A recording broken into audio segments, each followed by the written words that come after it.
I can hear you in here.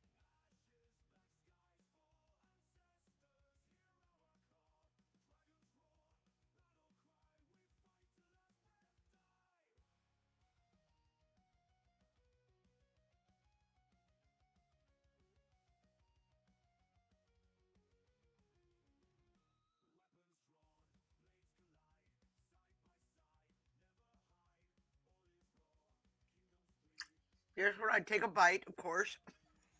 Hello, I'm Lisa, D&D Winter Wolf on TikTok and Discord. I play Willow Rayvire, a Eladrin druid, and I'm interested in this follow the amber brick road is going to lead us because I'm seeing many parallels, especially with the title for tonight. So this can be fun. I'm kind of looking forward to this.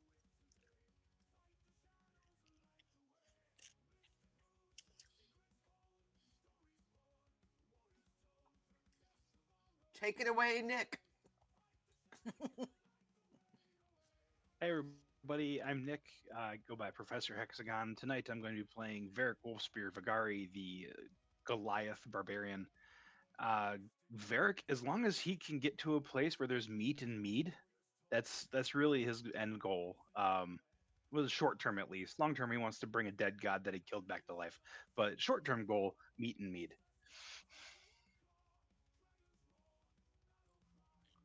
Oh, we lost Will. This is Christian here, aka Temporary Hit Points on most socials, and I play Mint Orcanus, the Goblin Bloodline Paladin Oath of the Dragon. And he has very similar goals as to Varric. Interested in food and drink, and probably just feeding the pseudo dragon that he's got now. So taking care of it, teaching it to just burn the enemies and all that, make cookies and all that. Specifically, your Grammy's cookies, right?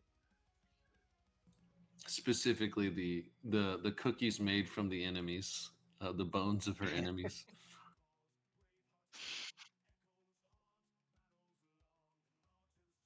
Well, that you can breathe fire. Your pseudo dragon can breathe fire.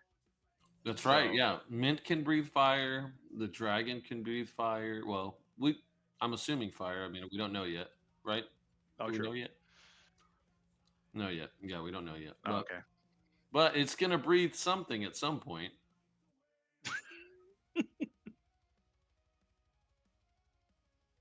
Be really funny if Okay. it turns out to be like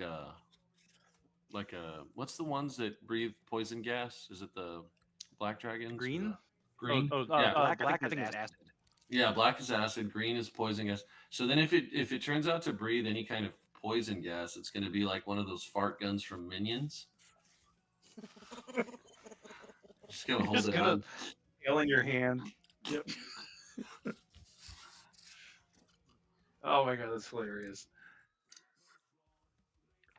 Maybe he'll just breathe out rainbows. It's like flammable gas. So just blah blah blah, and then lights a match. I could picture Varric going up to him and it's like, while Kieran's sleeping, like, hey, let's do some pranks.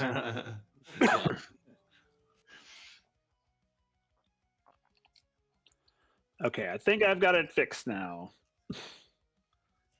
Anybody watching the stream? All right, awesome. Woo, I'm back. All right. That was just weird. Don't know why that was doing that, but oh well. All right, and I'm assuming everybody went through everybody and told them who you were and what you do. And so I guess it's my turn. So I'm Will, or the Halfling Wizard, and I get to be the Chaos Facilitator for this awesome group of folks. Thanks for all those who are dropping into chat and saying howdy, howdy, howdy. We appreciate all of you.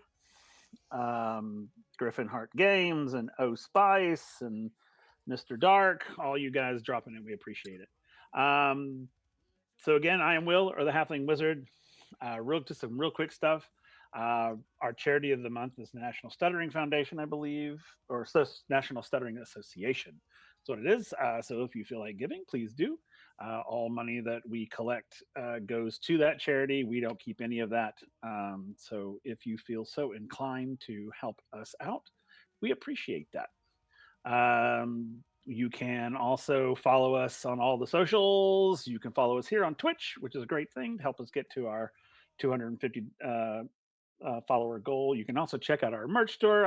I have my merch with me tonight, which is the awesome my to-do list, which is the coffee and then don't get eaten by a dinosaur from one of our one shots, and it's an awesome mug. It's huge, and I love it. This will be our last session before the new year for Origins, anyway. Speaking of that, and I'll go a little bit more in detail on it at the end, but we are doing a crossover episode on January 3rd, and that will be Origins. We'll meet Stargate. I think it's Stargate Phoenix, right? Isn't it Phoenix? Which is run by Celtic Wyvern King, who is also in this campaign, but he is unable to be here tonight. But we'll be doing a one-shot charity event for that. So check it. I'll drop the TikTok link into the chat at some point, or if somebody wants to do that, I would appreciate it. And you can kind of go and see a little bit more information about it. But we'll cover all that towards the end. So we're going to jump right on in. This will probably be a little shorter of an episode because tomorrow is Christmas Eve and people have things they've got to do, and I don't want to keep everybody here till all hours of the night. So let's jump right in, shall we? So when last we were here, we had gone into the Western Forest, and let me go ahead and bring that up so our audience can see the Western Forest, or a version of it, the trees. As we were coming out of Duskmire, going into the forest, as you got further into the forest, the town just sort of disappeared behind you. The fog, the mist sort of filled it out. And then you got into the forest, and then I think it got quiet, right? Didn't it go really quiet? Yeah, I think so. I think it went silent. So before I move on, let's find out what everybody's up to. So the forest goes completely quiet, like no insects, no birds, no anything, not even the sound of the wind blowing through the trees, nothing. So let's start with Mint. So this is how you eat a mouse, and he's just using, trying to teach his pseudo dragon different ways to capture prey. But you must be wary of the most elusive, the pheasant. And then as it gets quiet, he just stops talking and he kind of looks around, and he'll, I guess, he'll just perceive his surroundings. He'll look to see what he sees. Okay. You can roll either perception or investigation. Okay. I'll let you choose. Let's do that. Oh! First nat 20 of the night.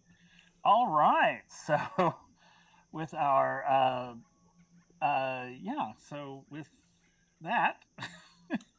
He's on like dad mode, He's like, yeah.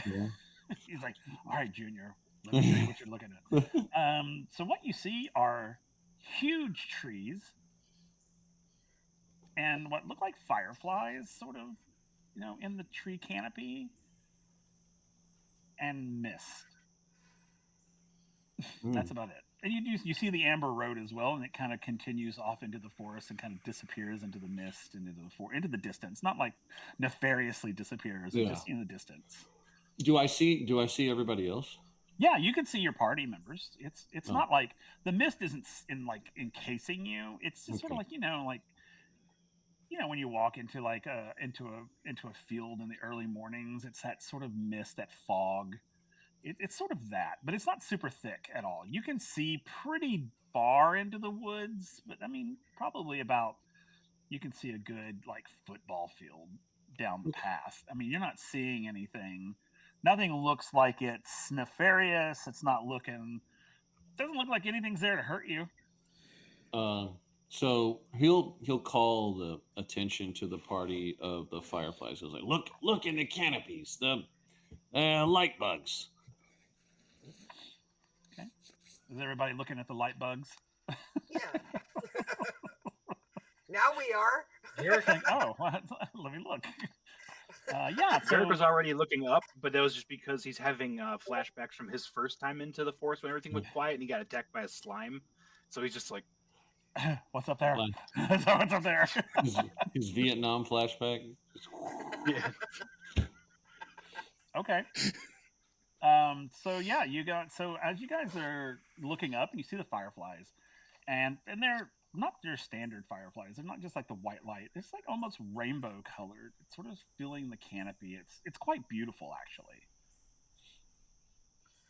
But they're just up there just blinking in and out. Not they kind of come down every so often, and they're not, dare I say, excuse the pun, they're not bugging you or anything. They're just sort of there. They're sort of adding to the ambiance of the forest. The forest itself is kind of calming. It's kind of, everyone's sort of in a sort of head fog, not necessarily like I don't know where I am or what I'm doing, but you feel kind of good. You feel kind of like, oh, okay, this is kind of relaxing. I think everybody who is it that succeeded on their wisdoms last time? I think Mint did. Was he the only one? Actually, I don't remember if he he might have did. been. I don't know if he did or not. I can't remember that one either. I know he had like a guys nat re-roll it. 1 at some point. It might have been that. Let me see. See, yeah, because Willow, you got a 9. Barrett got a 10. Bellinor got a 23. Kieran got a 15. Mint got he got a natural 20 on that. Oh, okay. All right. He got a 20, yeah. So everybody else other than Mint is feeling like super kind of not necessarily drunk, but in that kind of like good place. We're mellow. Yeah, it's like, oh, this is cool. This is Cha. great. Yeah, They say that everyone that goes in here doesn't come out. Maybe it's because they like it a lot. I'm back in the forest where I'm supposed to be. You know? Okay. And it feels good. Okay, so Mint, you're the only one with a clear head. What are the marching orders? Oh my word. Oh, okay. Oh, Jesus. Well, I Mint was will leading, but I don't know if I've fallen back or not. Mint will remember the words that Granny told him, which was to follow the Amber Road. So he'll just kind of keep up the march down the Amber Road. Okay, so yeah, so you kind of march forward. You'll pass Willow and Varric, as you're just sort of like marching down the road. And yet, and everyone had stopped at this point. So you guys will see Mint just sort of march right past you, heading down the Amber Brick Road. I think I'm looking at the What's the plants rush, and looking for healing herbs, and I'm very distracted. You can enroll an investigation or a medicine check, or even a nature check. I'll let you decide. Varric, what were you saying? He just sees Mint walking by him. He's like, "Where's the rush, man?" Like, this is a nice place. We have to keep going, or else Kieran will try to make us all nudists again. 21. Okay. Yeah, you'll find some various herbs. Okay. I'm just going to stop and start picking herbs.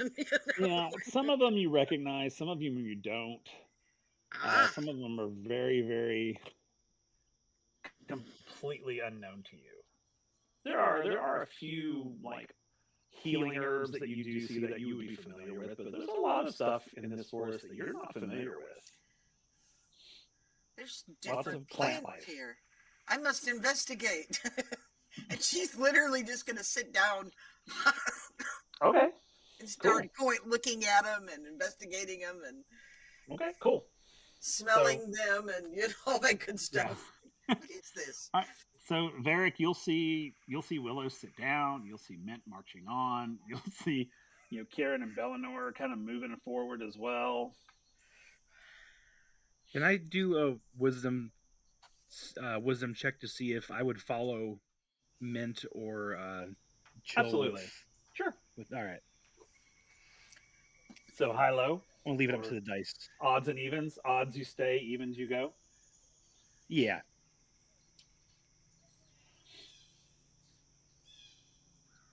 So odd. So you stay. Yeah. So you He's stay. gonna What do kind you- of like you- crouch down next to Willow and just like, what's that? What's that?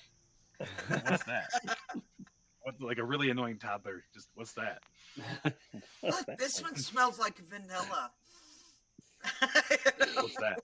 What's that? In the mid, like halfway through you talking about what it is, it's like pointing at another one. What's that? Okay.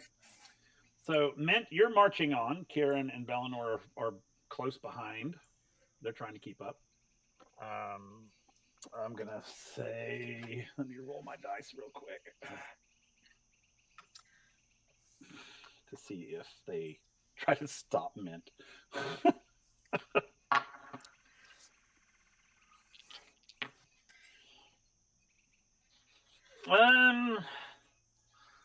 Yeah, they're gonna call to you and go, "Oh, Mint, hold on. The others they've stopped." Mint will do Eleanor that. Like doesn't care, but Kieran's like- trying to stop you. he'll like stop, like he's like marching in place, and he turns around. You know. Oh my god! Oh, that's hilarious. So yeah, so as you turn around, you'll see Willow is sitting on the ground, and Varric is like kneeled down next to her, kind of like pointing at things. Kieran and Bellinor are sort of flanking you behind you at this point. So what do you do? They've piqued his curiosity. He's going to go over there and see what's what. Okay, cool. So you walk over and you see Willow is like picking plants, and Varric is asking, "What is that? What is that? What is that?" Mint literally will. What's that? What's that? Like as like Barrick says, "What's that?" What's that? What's that? What's that? What's that? What's that? What's that? And Karen and Bellinor are just like face palming it. It's like, oh god. Everybody roll perception for me.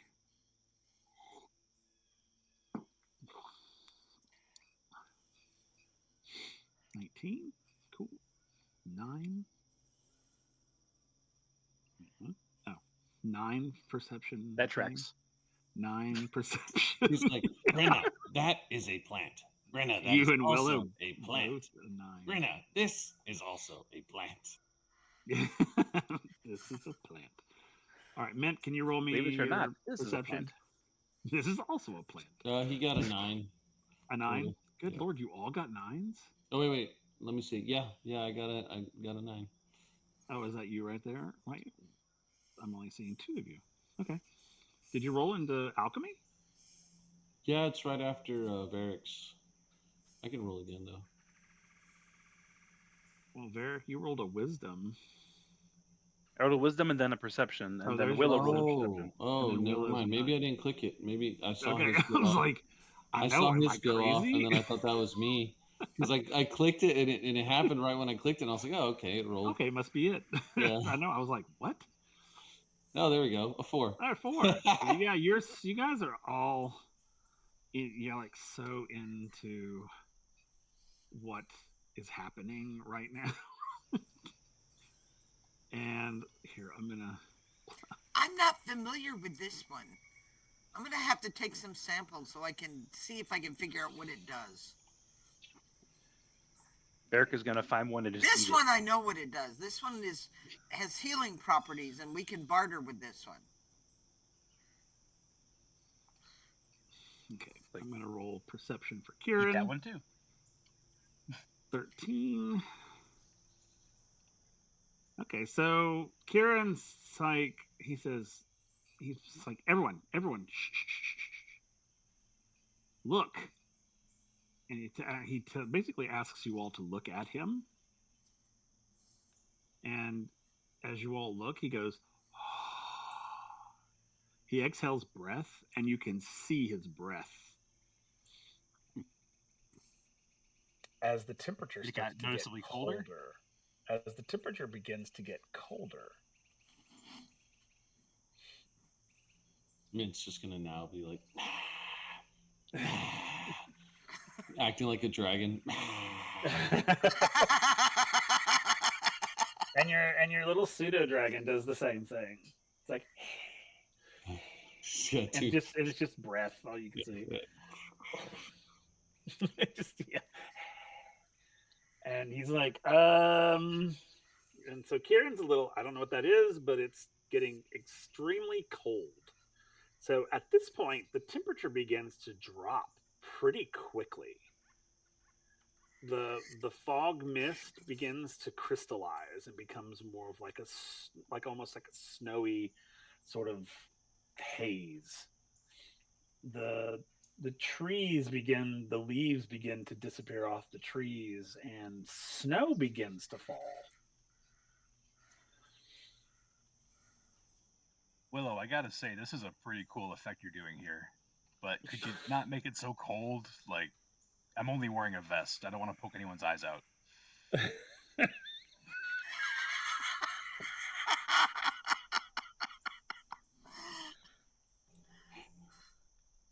Oh dear God! This is not the time of year for snow. I'm a dragon.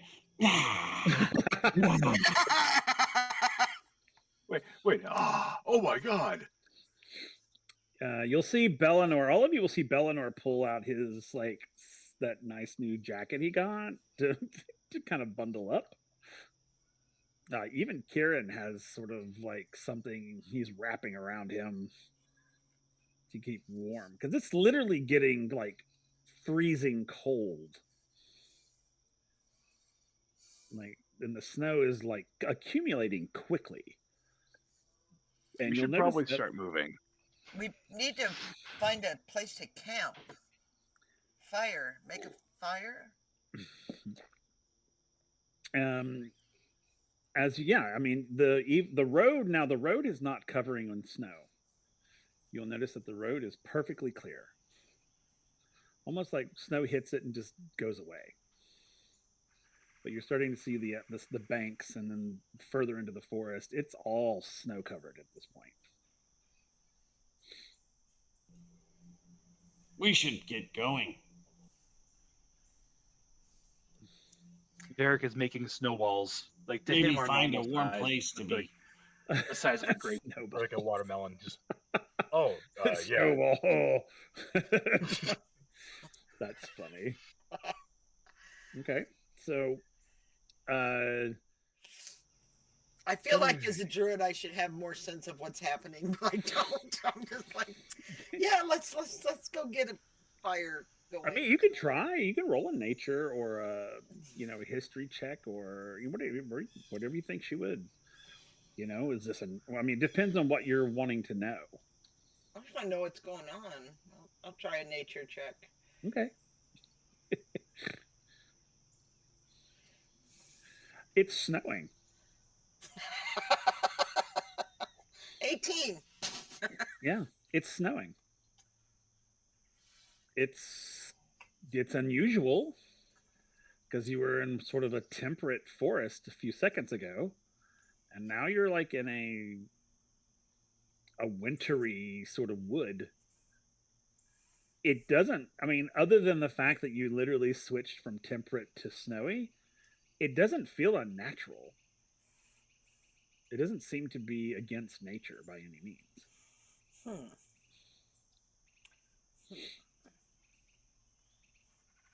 So yeah, and so the snow's continuing to fall, and it's getting cold. So you guys are pretty cold at this point.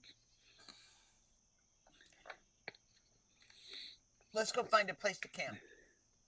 Yep. Let's move. I'm not used to cold. You grew up in the mountains. Not this. He points at like the accumulating snow. He's like, I grew up in the breezy cold, not the snowy cold. There's a difference. Cold, not the snowy cold. It's a dry cold, not a wet cold. Maybe this climate will encourage Kieran to keep his clothes on. I don't. All right, I don't. let's think get so, up and move but, out.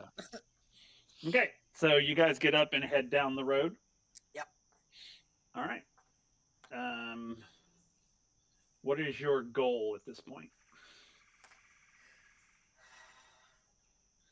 Find a place that's a little sheltered and build a fire. Okay. As you Good guys, to everybody. I'm assuming everyone's going to say yes. Kieran and Bellinor will be like, sure, Yeah. let's see if we can find something. Bellinor's like, I'm perfectly warm, so whatever. That does so sound like as you- Eleanor. Yeah. It does totally. So as you guys go down ease on down the road, you will notice that there are no like sheltery areas. There's nothing with like a lot of cover. There's no like because it's all flat at this point, open forest. The canopy is completely gone. There are no leaves above you, so it doesn't look like necessarily there's any like covered areas in your current situation. And I need everybody.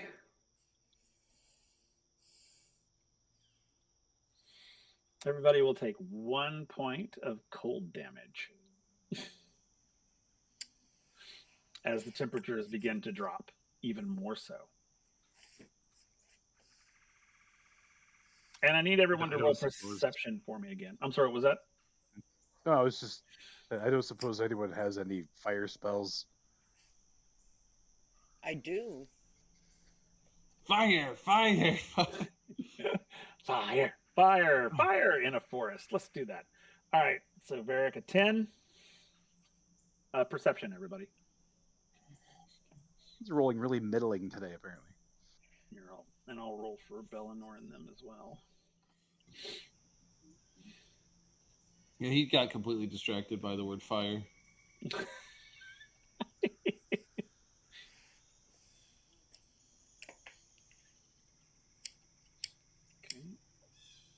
25.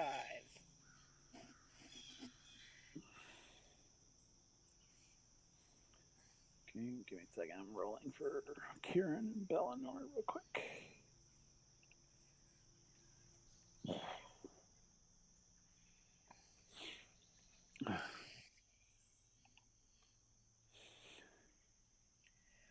Okay, so everybody except for Mint.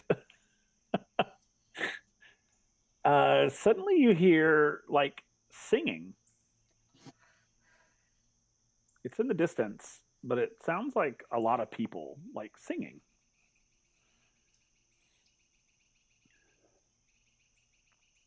So, does anyone have a beat on what's normal in this forest? So far, nothing. Because I'm hearing singing. Me too. Kieran and Bellinor both say they hear it as well. I think Varric just kind of mindlessly walked towards where the singing is coming from. Is it in the direction the road is taking us? Yeah, it sounds like it's down the road.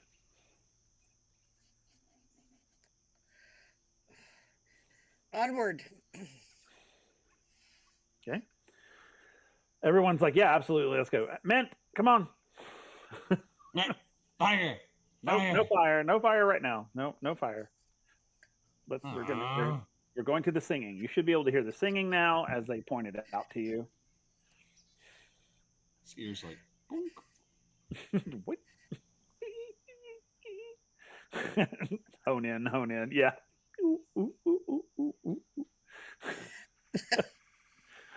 And even what was your pseudo dragon's name again? Is it Brenna? it's Brenna Logie, I think.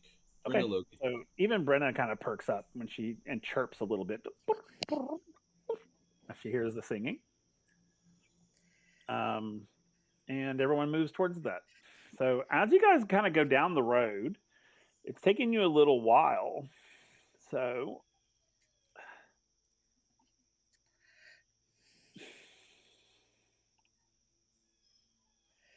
you each take 4 points of cold damage currently. God dang. Yeah, it's really cold. As you get down the road a little bit, you'll notice that the trees begin to change. Not like physically changing, just the types of trees begin to change. And then we gotta go from these sort of like true foresty style trees into more of like these sort of cypress style, almost Christmas, like what a traditional Christmas tree would look like. These sort of cypress type trees or fir trees. Uh, and it sort of thickens out. The forest gets thicker, um, and at this point, the road kind of it starts to accumulate a little snow. Not a whole lot. You're not going to lose the road, but it starts to accumulate. It sort of blends in with the feel of what you're walking into. And then as you kind of go around a bend, you see what looks like a structure. Um, and as you go a little further around, that sort of piece of structure turns into what looks like a house, like sort of a log cabin type house. And as you continue around, that one turns into another, into another, into another, until suddenly you find yourselves walking into like what looks like a village. The singing gets louder and festive. Then suddenly you see people kind of coming and going, drinking, having a good time. They see you come into town. People are like, "Oh, welcome, welcome," and they welcome you into this town. And as you go into the town, um, you sort of see um, like a central part of the town. Uh, and there's like a fire in the center, like in this sort of a brazier in the center, this huge one with a big like bonfire in the middle of it. And people sort of dancing and singing and playing like drums, and it's super festive. Decorations hanging on the houses, and people dressed in sort of like decorative clothing and that sort of thing. And it looks like there's some sort of like party going on, really. As you guys enter into Hearthstead.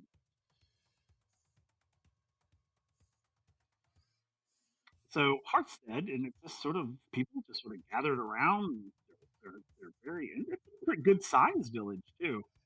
There's lots of people in the center of town, and they are just welcoming you to Hearthstead. And people are throwing like blankets over you, and like, oh, you look chilled, and they come, and sit around the fire and warm yourselves up as they hand you like frothy beverages, warm beverages, and yeah. What do you guys do? You just see hey, hey, hey, hey, hey, hey.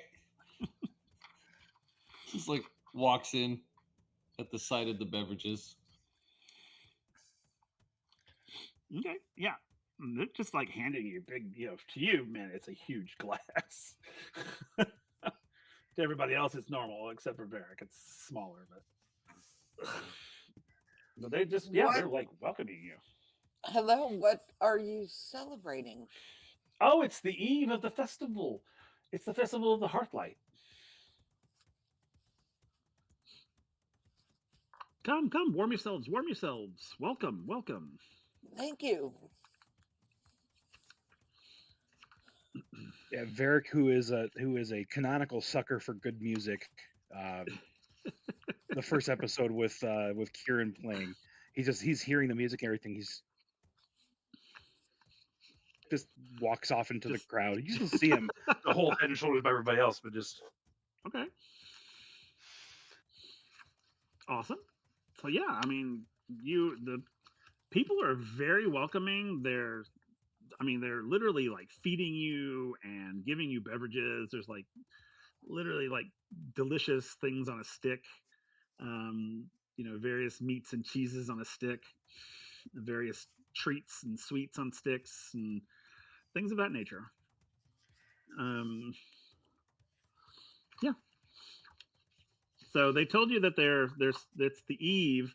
This is the pre-celebration before the true festival of the Hearthlight begins. I'm unfamiliar with this festival. Do you just ask anybody about that, or do you just Yeah, just or are you telling your whoever's next to me. Like you're not from this area then. No, unfortunately. Oh, okay. Well, A beautiful village, though. Well, thank you. And you on one thing.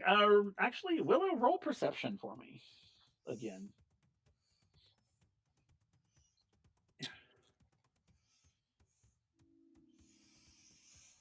Yeah. You're so overwhelmed by all this. What's happening? Where am I? What's happening right now? First nap one of the night. Yeah, there it is. Get it out of the way. Yeah. So the woman that you're talking to, she's just like, what was that? Because you're like right next to the drums, and it's really loud, and she's trying to hear what you're saying. And she's like, one minute, she's telling you, hold on, just 1 second, and she kind of walks away from you, and goes and like whispers in the ear of this other woman, who looks over at you. Oh, and she stands up on this sort of like stone plinth. It's just a bunch of stones sort of stacked. And she puts her hands in the air, and the music immediately kind of dies down. And she goes, folks and families of Hearthstead, we have visitors. And she kind of waves for you guys to move forward, to come forward. As Varric's dancing. Kieran and Bellinor will step forward. They'll kind of walk, like, okay, what's this all about? And she goes, we welcome our visitors. It's rare that we get visitors here in Hearthstead. But when we do, we welcome them like family. Please make yourselves at home and, enjoy the festival, the beginnings of the pre-festival of the Festival of the Hearthlight. For our new visitors, and I will explain what this festival is.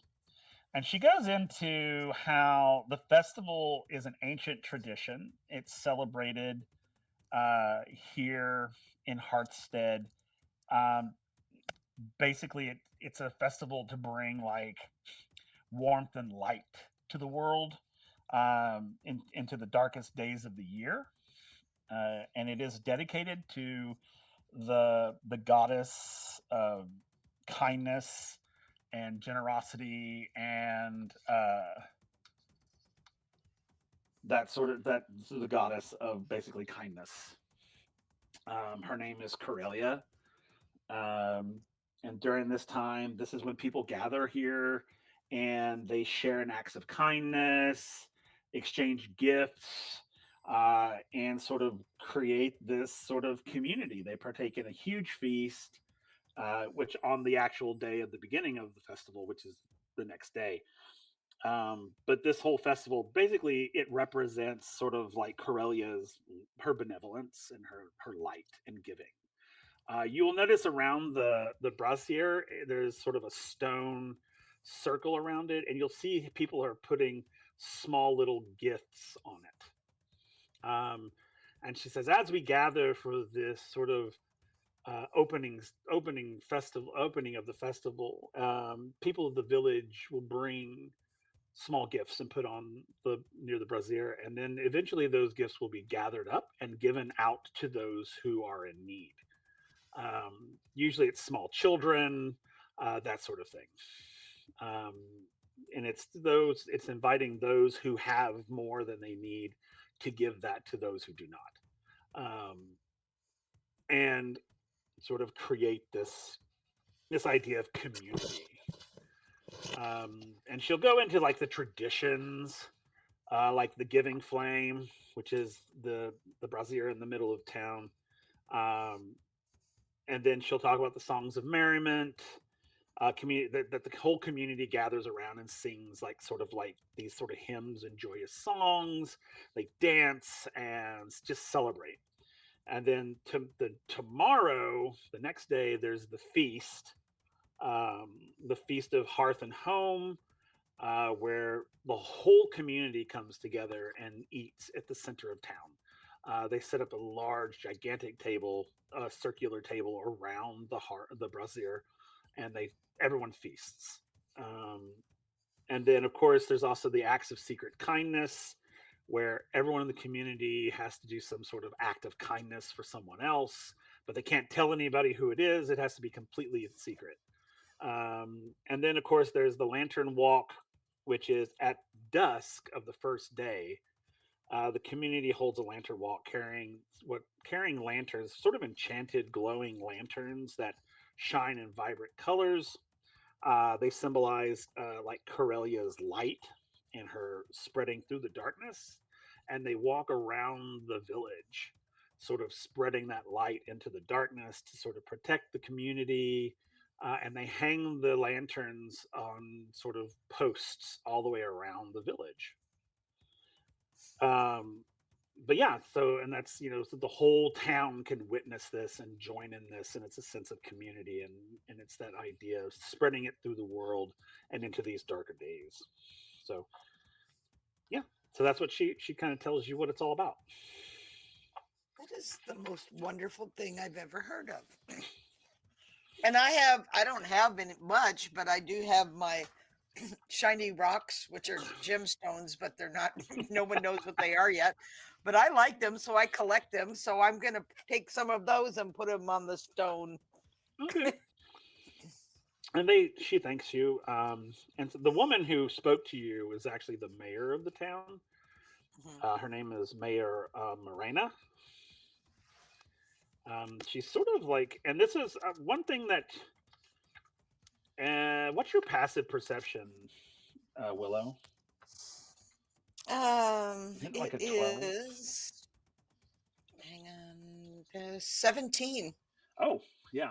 So as she's speaking, and she's like, "Oh, I'm sorry, I forgot to introduce myself. I am Mayor Morena, and it is my honor to lead this community." And when she's speaking and she sort of turns and talks to the community, you'll notice that she must be elven. She's got the pointed ears. She's got elven ears. But the only elves I know are very bloodthirsty, so this is different. Yeah. And you'll notice that it's not just a village of elves. It's like other races are here as well. But she is very much elven. You'll notice that there are like dwarves and humans and various other sort of known races. Are there any of my people here? Because I'm still looking for them. Not that you are aware of. Okay. So, what about Mint and Varric? Now, of course, there are no Goliaths. Sorry, Varric. And there are no goblins. Sorry, Mint. But yeah, so what are you guys doing? As she's explaining all this, what are y'all doing? You said there was free food, right? Oh yeah. Oh, there's snacks everywhere. Yeah, there's yeah. Okay, that's fair. both feet up in the air, drinking.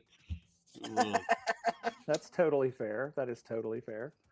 Okay. Varric, what about you? I think Varric's gonna be sipping out of like a comically small cup filled with whatever beverage is inside of it. And no. He sees real quick before you go on. Well, because I'll let you go ahead and go on. Then I'll tell you what's going to happen next. Go ahead. He sees Willow put down some of her items onto the stone. So he kind of reaches into his pocket, kind of patting around. He pulls out just like a handful of like jerkied meat, basically. It's kind of Okay. Put it on the stones. Okay. That works. So as you do that, the mayor will see you and she goes, "Oh no, no, no, no, this will not do." She kind of leans over and whispers into the ear of one of the other community members, and they kind of look around and they go, and they will come back to you, Varric, eventually, not right away. So you'll kind of just kind of be like, "What? What's happening?" But they're going to bring you a bucket with beverage in it. So to you, it would be like a standard like glass. So they're like, small "Here, no, tear no, no, forms in here." Varric's eye. It's like, thank you. That's the kindest thing anyone's done. Of course, it's the Festival of the Heartlight. Bart, we don't need to go anymore. We can just end our quest here. We can just stay here forever. That's what I was saying when, yeah. Let's just never listen to it. And scene. Thanks for joining us, everybody. Come back for phase 4. This is what Granny wanted me to find.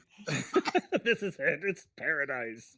So as you guys are enjoying yourselves, I mean, it is truly, even Bellinor starts to enjoy himself a little bit. He's off by himself talking to people, but looks like he's actually mixing drinks, like showing them how to mix drinks. Kieran is sort of enjoying. He's playing along with the musicians. He pulls out his instrument and starts to play with them.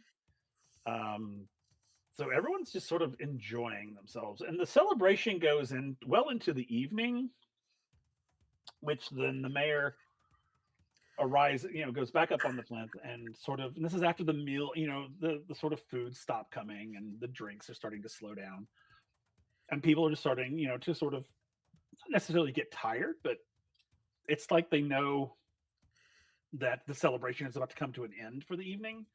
So they just sort of like all stand around the fire in the center of town, sort of they start to hold hands. And then the mayor and they just sort of like sit there and they just sort of just stare into the fire. And it's not like they're mesmerized.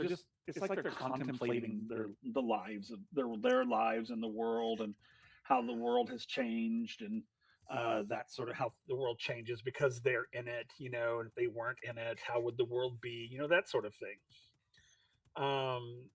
And then the mayor, Mayor Marana gets back up and she says, as this first night ends, we long for the dawn and the dawn of a new day.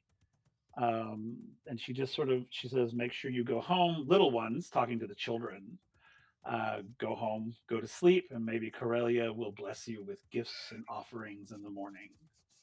And of course, the kids are like so excited, and you see them literally like dragging their parents away from the thing to get home. And of course, and she looks at you guys and she says, "Of course, with our visitors, we will gladly put you up for the night. We hope you will stay and enjoy the festival with us in the morning, the beginning of the festival in the morning." Or you're free to move on. It's up to you. It's not like you will stay. It's like, but they will put you up in. Basically, they're going to put you up in someone's home. There's not an inn or a tavern here. They're literally like welcome you into their homes. Each of you will go to a different house, basically, or one or two of them may have room for two of you. And so like the mayor says, I would gladly take one of you in. And then others immediately, like almost the whole village steps up and is like, I have space, I have this, I have this. Oh, so you all can pick a house to go to, and you'll have a warm place to sleep for the night. That's lovely. Okay. As the evening comes, you see everyone starts to go to their homes. Those of you who are staying with people, they'll lead you to their homes. So I'll start with Mint. meant a younger couple will welcome you and Brenna into their home. They seem to be probably a newlywed couple. They probably haven't been married very long. And they and they're sort of like really wanting children, and you're like really small. So they're like, come and stay with us. Imagine it's like the Danny DeVito of goblins just shows Yeah. up. Shall forever be a babe. So they'll invite you and Brenna into their home, and it's a modest sort of home. It's there is like it's like an open concept basically. There's like a kitchen, and it's basically a one-room home. And there's like the sleeping area, the eating area, the kitchen, and that sort of thing. And they have like their bed, and then there's like what looks like a baby's bed basically. So they offer that to you and Brenna, and it's like they've got a fireplace with a nice warm fire going, but it's like super comfortable with lots of like fur blankets and woven blankets and that sort of thing. Like, oh, please make yourself at home. Yeah, he'll definitely go and lay down on the baby. He doesn't care if it's a baby's bed. He'll just lay down on it. To him, it's probably a full-size bed. Yeah, exactly. So yeah, okay. Willow, the mayor will invite you into her home. You'll go into her, and again, it's a more modest home. It's not what you would think a mayor would live in. You think a mayor would live in something much fancier, but it's pretty. It's okay. It's not horrible. It's more of like a 2-room home. There's like a living space and then a sleeping space. And she does say that she has a loft space where you can stay the night. And there is like bedding there, and it's very comfortable. There's like little stairs that go up to it. She sort of shows it to you. And it's super warm in there because again, there's a fireplace, and the chimney goes right up against the loft space, keeping it nice and warm. But yeah, so she invites you into her house. Thank you for your kindness. Of course, absolutely. So if you need anything, just let me know. I will be fine. Thank you.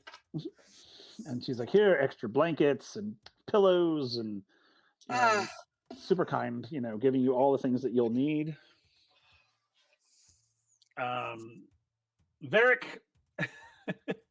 so you are taken in by an older couple, more elderly than they're like a little little couple of grandparents, and they're super cute, and they are they take you in, and they're living in sort of like, again, more it's more modest sort of accommodations. It's probably a little bit more like the mayor's house than the other housing, but it's still simple, very very much like there's a living space, like a kitchen eating space, and then there's a sort of a sleeping area off the back side of the house. And the one in the couple, she's like, oh, here, let me make up this, and they literally build you almost a bed out of like extra blankets and pillows, and sort of in their living room, where it will fit you, and it's super like comfortable. And they literally are just putting everything. It's right in front of the fireplace, so you're gonna be nice and warm, and it's everything you need. They've put like milk and cookies next to it. I mean, they're like so like totally kind. They're just like, oh, here, we want to make sure you have everything that you need, that sort of thing. Varric entering the house is gonna kind of like hunch over a little bit, Yeah. kind of walking in through the front door, and then as he's like, "Oh, I wonder where I'm gonna be able to slip," and he sees them just met together. It's like, "Oh, well, that's awfully kind of you." Kind of sits on the bed, tests it a little bit, making sure it's gonna hold his weight. Oh yeah. God, this is nice. Haven't had a nice bed like this in a long time. Oh, aren't you precious? That's when she brings you like the milk and cookies and puts it on a little table next to the bed. Thank you. Of course. Just all the cookies in one bite and then just downs the milk. And there's plenty more where that came from. As long as you keep them coming, I'll keep eating them. And she'll bring you like more snacks, and he'll go out and milk a reindeer or whatever they've got. Or whatever livestock they've got back there, they're gonna milk it for you and bring it in and keep you fed. Let me hold it. Yeah. They'll keep they'll keep you fed. They'll to the point where you're just like, food coma. Oh yeah. He's just laying back. He's got like the big Santa belly, just laying there. And then milk she drooling out of comes his and face. she covers you up with like a fur blanket and all that, and tucks you in. I mean, it's very obviously they've had children, that sort of thing. So she takes good care of you. He's comfy for the first time in a long time after being on the road for so long. I know, it's quite a difference than Duskmeyer. Yeah, I know, right? So as you guys are tucked in and the night comes and you guys just slumber peacefully, and you will regain all your hit points. It's a long rest. I'm just waiting to get eaten, man. You wake up on a spit. Yes. No, you wake up. It was all a dream from those death rape. I know, right? You find yourself back in Duskmeyer. It's like, no. No, so you guys have a beautifully wonderful, beautiful sleep. You're woken. Varick for sure maybe meant with you being up in the loft, you probably wouldn't notice the sun rising yet. But Varick, you would notice the sun coming in through the windows a little bit. Meant you would notice it too. The folks that are hosting you are already up and like making breakfast, and as they see you awaken, they'll go, "Oh, happy Hearthlight Day to you," and then they literally will bring you food that they've obviously been preparing for hours. It's like tons of it, including Willow, you as well. Once you wake up, you'll smell the food cooking, and the mayor has cooked like a banquet. Just food everywhere.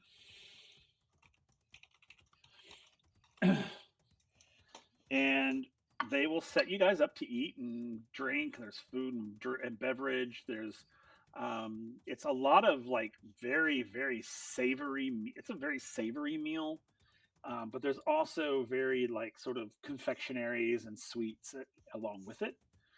The beverage they give you is sort of like an eggnog type beverage. It's sort of thick and noggy. Delicious though. And then there's like eggs and various meats and cheeses and that sort of spread. I mean, it's like a banquet. I mean, in each of these houses. So yeah, what do y'all do first thing you get up in the morning? Is basically Kirby right now. Just yeah, just hunter. Like Pac-Man.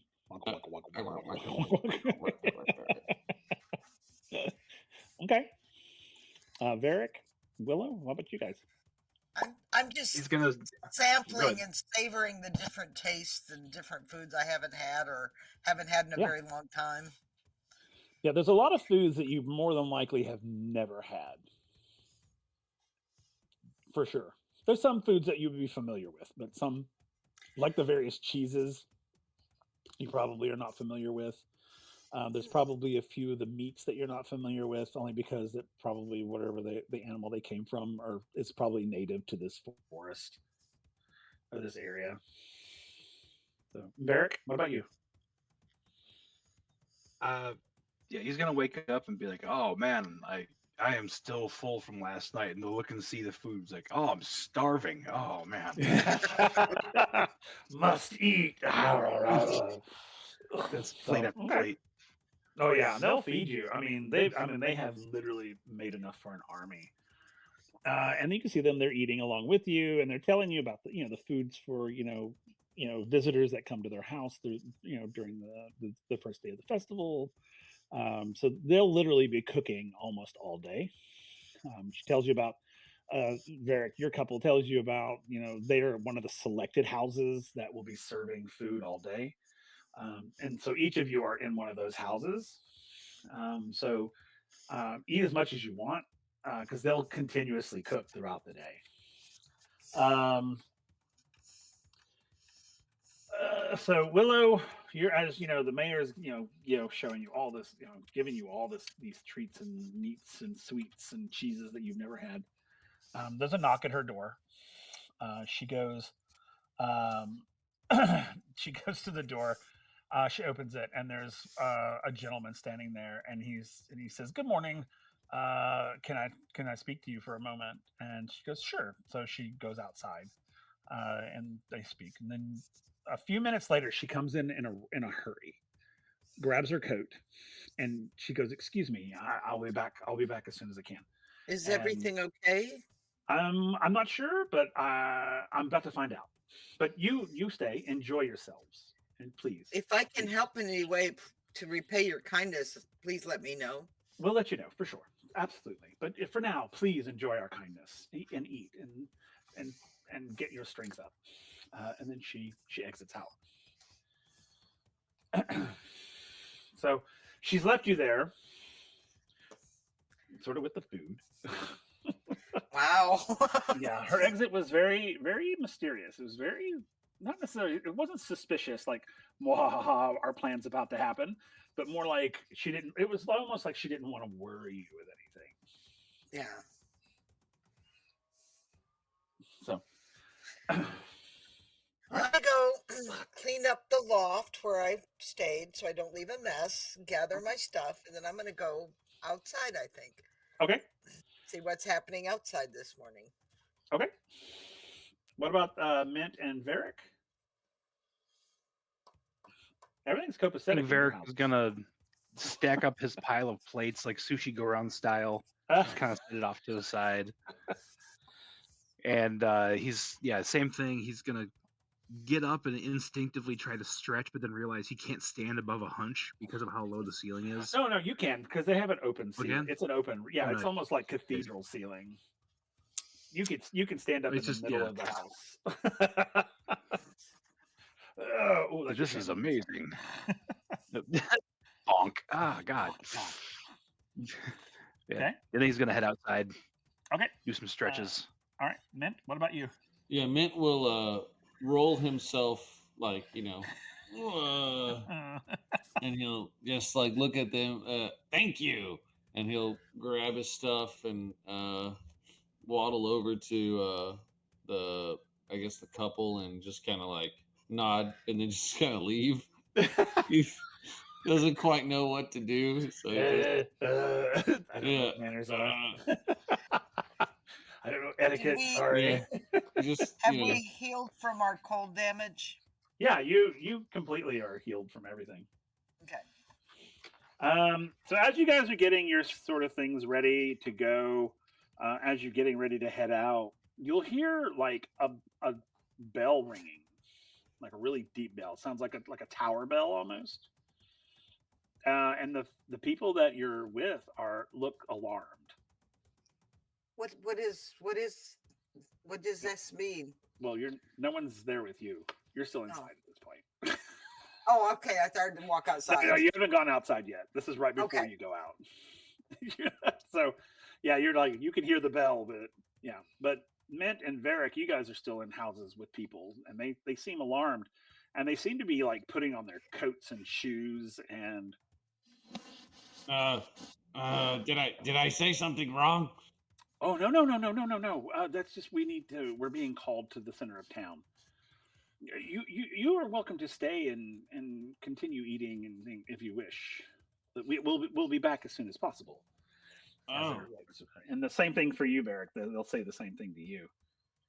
You sure you don't want me to come with you, or No. I can Don't help? worry yourselves. Don't worry yourselves. It's probably nothing, but we'll find out soon. But you please enjoy our kindness to you. Twist And my then arm. they'll put their coats on and they'll head out like very quickly. And now with your passive perceptions, both you and Mint, you will notice that they were very worried. They were trying not to let you know that they were worried, but they were very worried.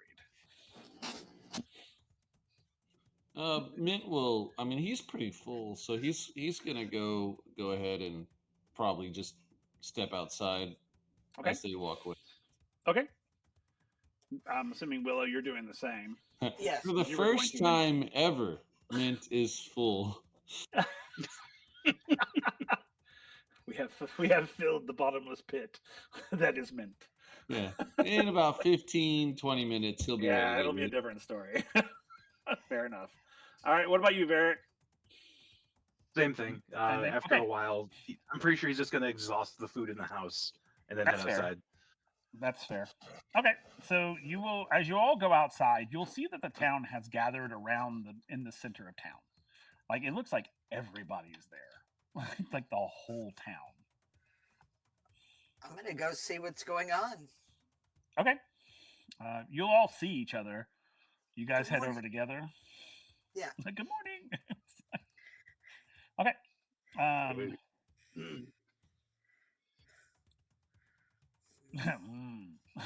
Oh, just rubbing his belly.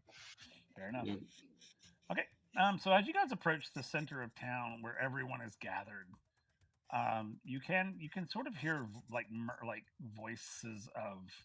You will notice that there are no children there. It's just the adults, and they are very much like it's like sounds of absolute like horror. Not necessarily horror. That's horror is the wrong word. It's sort of like sadness almost, as people are sort of murmuring to each other, and the mayor's trying to calm everyone down. Everyone, please listen, please. I need you to calm down. And the crowd starts to like becomes very erratic and chaotic as people are crying and sort of like gasping in disbelief. Um, and you hear some people saying, "Are our children safe? Are we safe? Is the village safe?" The mayor's like, "Calm down, everyone, please." And she calls another woman to the stand, um, who is again very elven. And she sort of raises her hand, and the crowd sort of calms a bit. And she says, "Yes, I understand everyone's feelings, but we must think rationally and figure this out." And you guys will hear them saying things like, who could have done such a thing? And then you'll hear other murmurings of like whispers in the crowd of people saying, "Oh, it could be this person." Excuse me. "Oh, it could be this person. It could have been that thing. It could have been this person." Um, everybody roll perception for me real quick. Let me see if you guys can pick up on a common name. 12, good. Dirty 20 for Mint. That's that full belly. He probably still have no idea who they're talking about. 16 for Willow. Yeah, probably not. All three of you, this is good. All three of you are able to kind of pick up on a common name that's kind of being thrown around, and that's Frostthorn.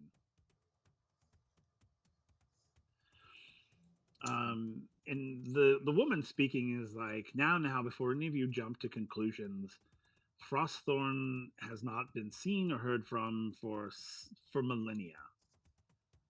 It's not. It's and then you hear the crowd kind of going, "Oh, no, this is totally him." Oh, who else would steal the hearth flame? Who would do that? Who would do such a thing? Um, so as of you guys, are you guys kind of trying to get closer in, or so? I mean, okay. Everybody do dexterity checks for me. Mint, I'm gonna let you do it with advantage because you're so small. Okay, 16. Mint 6. That's your first one. Yeah, I think I messed it up. Sorry. It's okay.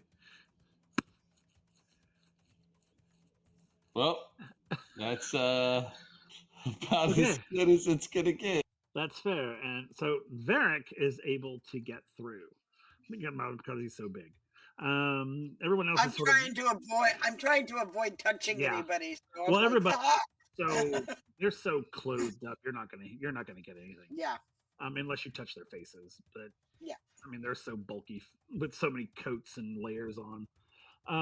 But Varric, you do tend to get into the crowd and can see sort of over them as you go closer in, and you will notice that the brazier in the middle of town, the flame is extinguished. It's out. It's gone. It's not even out. It's literally gone.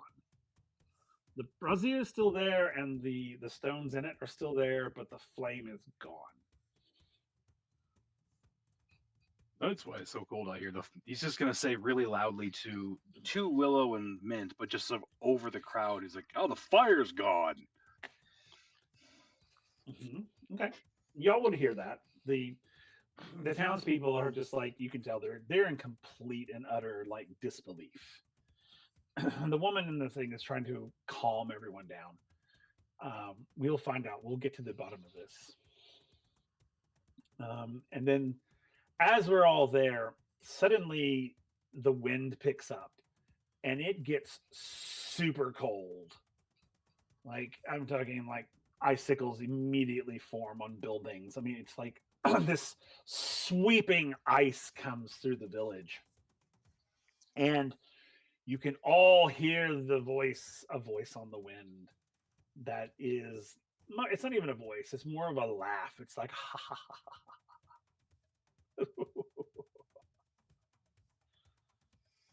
And you can see the woman who is speaking goes pale, and the whole crowd goes silent as that laugh echoes over the wind, through the wind and the trees and the houses.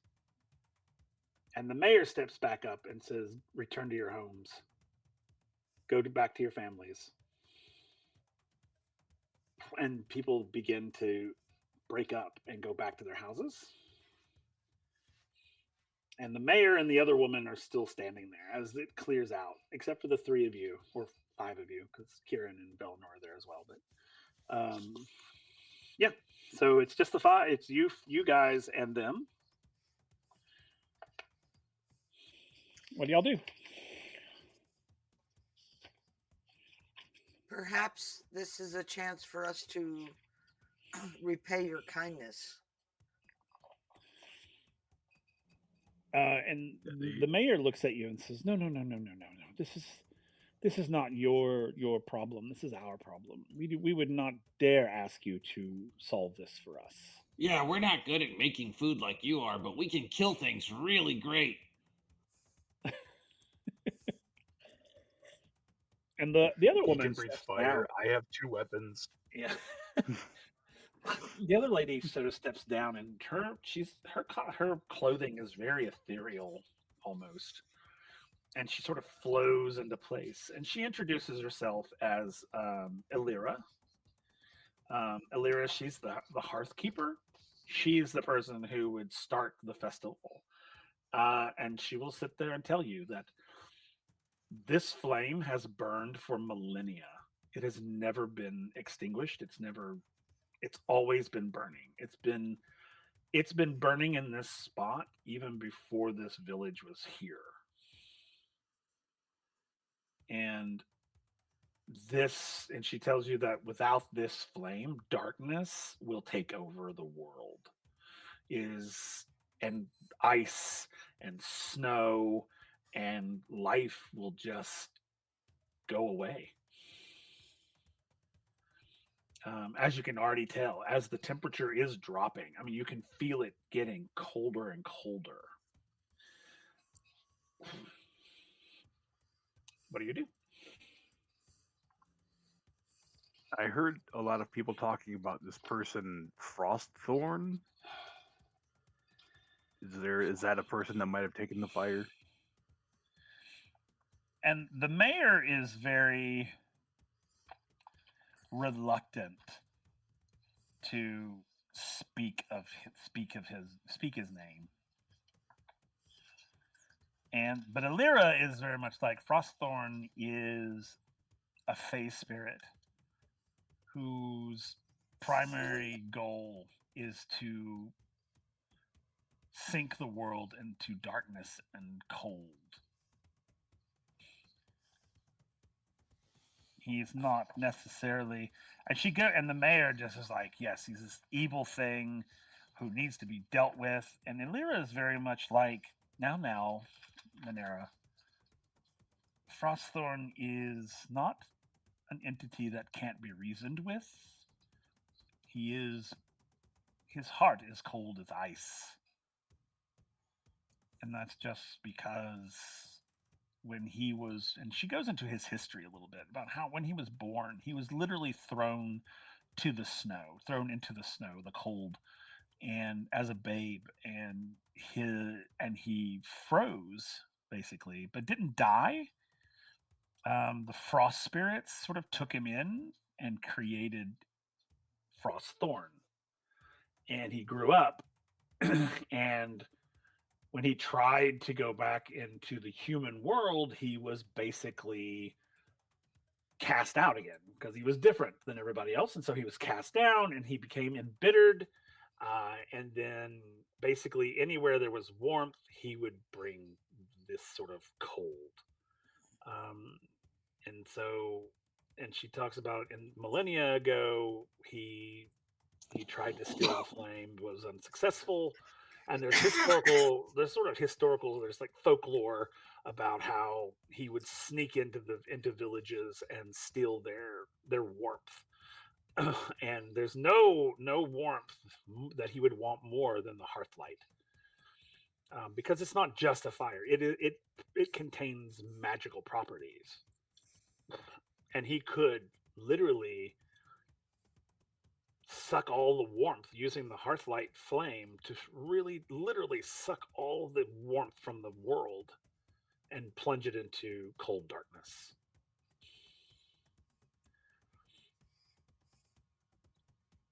And so that she goes on, but she kind of explains who he is. And he lives in the ice caves to the north, or at least that's what's rumored. That's the myth, is that his lair is in the ice caves in the north.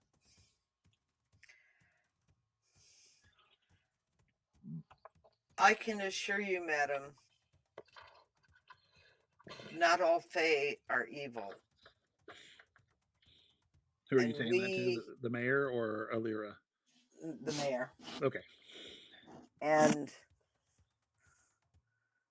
you have not asked us to help, but I, for one, am offering to help. I can't speak for my whole party, but I would like to help and see if we can return this flame. Okay. Yeah, Varric's gonna pull out his axe and kind of put it onto his shoulder. And he's like, "I'm with her." Okay. What about Mint?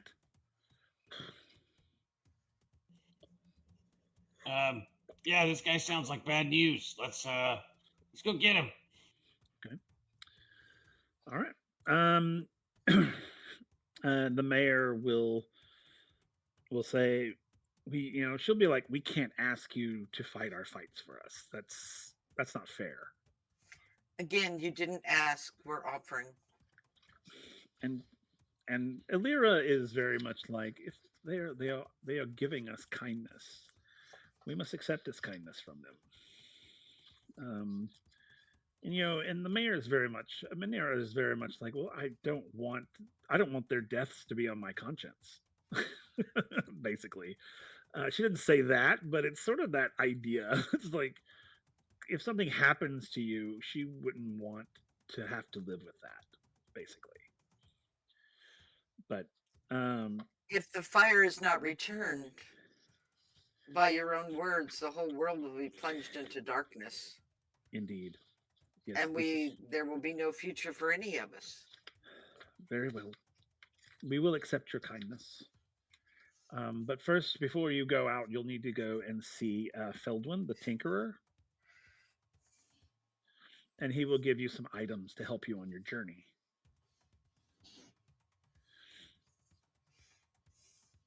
And you can find him in his workshop, basically, and they'll take you to his workshop.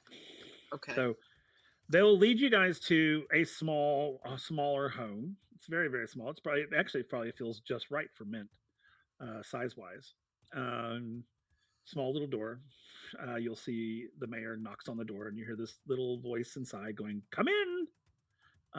As they open the door and they kind of duck to go in, and they look at Varric, and you're like, "You're probably going to have to stay out here because there's absolutely no way that you're going to fit inside Feldwin's house." Kieran and Bellinor are like, "We'll stay out here with you, big guy." So they'll stay out there with you. Appreciate it. Mint and Willow, I'm assuming, will follow Alira and the mayor in. Yeah. And inside is this little guy, Feldwin. He's sort of got big fuzzy hair and a beard and mustache and sort of Einsteinish crazy with these like big thick goggles on. And inside of his thing is just all this like stuff. Just stuff everywhere. And he goes, "Ah, Illyra. Oh, you brought the strangers. Hello." And he kind of jumps off of his stool and comes over to you and shakes your hands. Mint, you guys are he's a little taller than you are, actually. Because he is a halfling. But he sort of shakes your hand, looks down to you and shakes your hand. Hello. Like, "Oh, I love your dragon," as he goes to pat the dragon's head. And Brenna is very much like, "Ooh." And this is the first time you've ever seen her sort of be friendly immediately to someone. And she sort of like scurries down your arm and onto his arm and kind of goes around his head and then back up the arm onto your shoulder and just sort of chirps and kind of like back and forth on her feet. And he goes, "Oh, delightful." And then he goes and looks at Willow and he goes, "Ah, hello." And he reaches up to shake your hand. Oh, no. and he's got gloves on, so you're not gonna, okay, because it's kind of chilly in his house, so he's got these sort of gloves on. Okay. Yeah. You don't have to worry about it. Yeah, no. And he just sort of like, as he's shaking your hand, he sort of looks at you like, "Oh, you're elvish, but not really elvish. I haven't seen your kind in a long time." Neither have I. Well, anyway, what can I do for you? And then Alira's like, "Feldwin, we need you to give them some items to help them. They're going to go and see if Frostthorn is behind the hearthlight disappearing." And he just sort of goes, "Ooh, Frostthorn. Yes, I've got just the thing for you." And he kind of goes underneath his counter and he's sort of like, you hear him kind of shuffling around and things. And he comes up with this sort of device. It looks like a small log, probably about yay long, and it's perfectly round, and it's got a little knot on it. And he hands it over to you guys. He's like, "This will help you."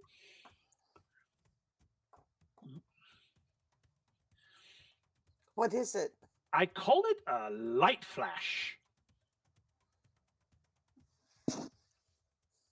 When you touch the knot,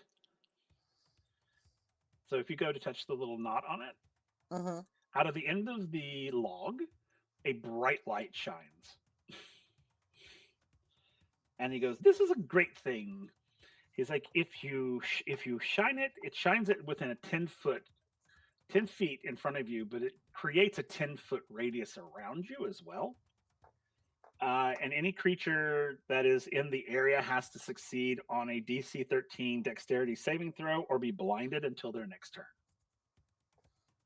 So y'all might, whoever's got it, might want to write that one down. He goes, "Oh, I've got another thing. Hold on." He's sort of trashing, you hear him. And then he comes back up, and he gives this to Mint, and it's literally looks like a block of wood with a little arrow on top of it that's sort of like nailed to it with like a wooden dowel. And he says, "This will detect any fey creatures within 100 feet, and it'll give you advantage on survival checks to track them." As you see the needle start to move and point towards Willow. He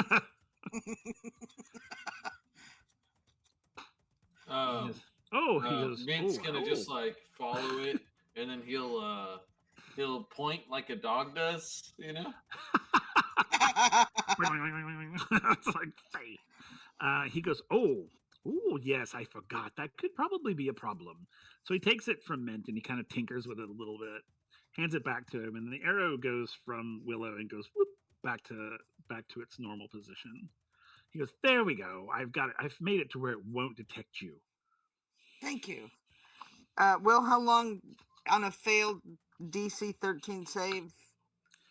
They'll be they either have to succeed on that or they'll be blinded until the end of their next turn. Okay. He's like, "Those things should help you along your way." Thank you. You're very welcome. Safe journey. As he goes right back to like tinkering. And then the mayor and Alira, they usher you back outside. And outside, it has gotten even colder. Mayor, I hate to ask, but we really weren't prepared for this weather. Would you happen to have some warmer clothing I might borrow? Yes, we will have warmer clothing for all of you. Even your big friend here. And they're like, "We may have to whip something up for him, but we'll get something for him." So they'll give you and Mint, because they've got children's clothes that'll fit you. So they'll give you clothing, and they'll give Willow some clothing, some fur-lined sort of parka type outfits. Eventually, they'll bring Varric also sort of a sort of sleeveless hooded vest.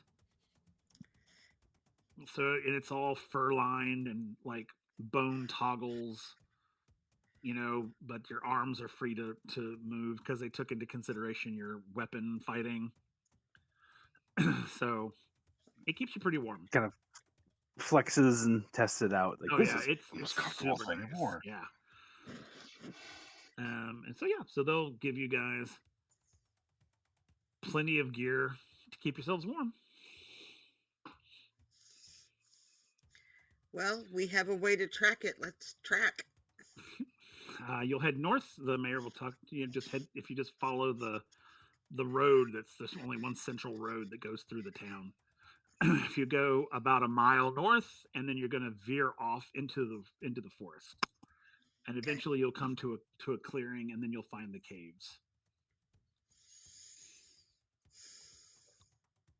And that's it. So off you guys go. Off we go. Okay. So you guys go. Let's go. As you guys can't be. I mean, this guy can't be worse than death wraiths or dusk wraiths or whatever, right? No, not at all. Not at all. Surely he's nothing at all. All right, so as you guys just live for millennia. That's all. Yeah, just been around for millennia. So you guys head into the forest, out of the village, back into the forest. And as you go, you get about a mile, and then you veer off. And it's pretty easy getting through. There is snow on the ground, but it's not like, I mean, it's accumulating, but not as bad as you might think it was. You'd think it'd be like up to here by now, but it really isn't. As you continue on, you come across a stream. It looks too wide to jump across, and there doesn't seem to be any type of bridge across it. Is it frozen? Nope. It is running, and it's running pretty fast. Well, I happen to have a spell called Walk on Water. Okay. You cast the spell? I do. All right. And what do you do? Once you cast the spell, would you start walking? Yep. As you go to start walking across, you are immediately stopped by a barrier. Ah. And in the center of the river, you see a small patch of ice form. And then this sort of swirl of ice, as there's sort of like this figure of what looks like a woman, but you don't see any like features or like facial features. It's just all ice. And she tells you, none shall pass here unless you answer the riddle I deliver to you. Here we go. Finally, my time to shine. Yeah.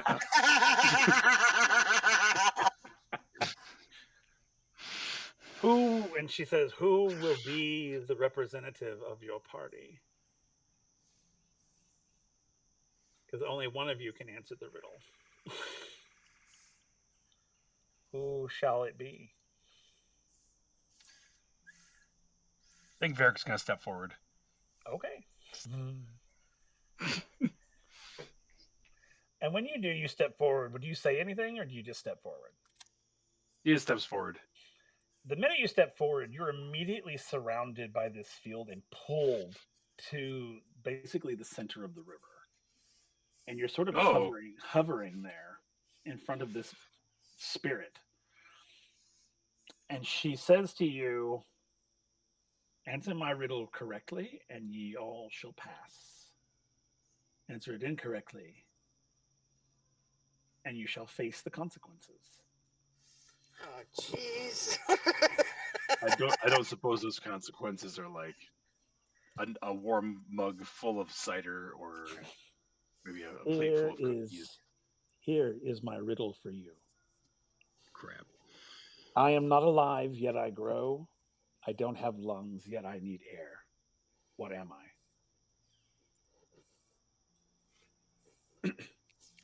I know.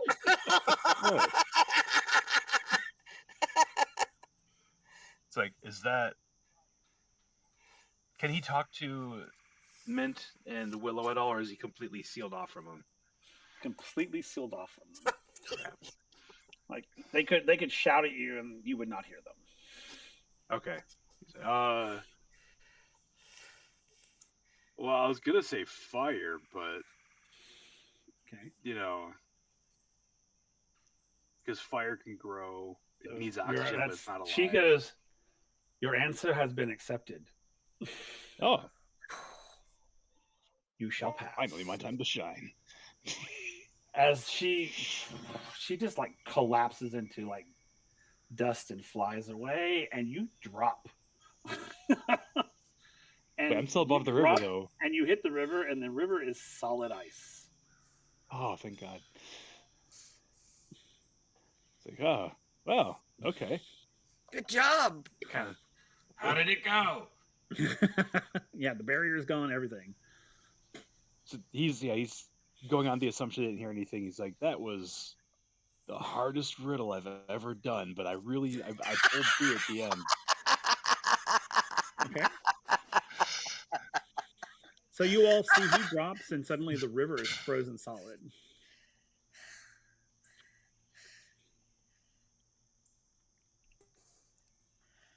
All right.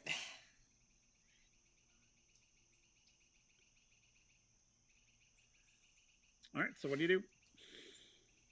I'm assuming you guys Continue. go across. Yep.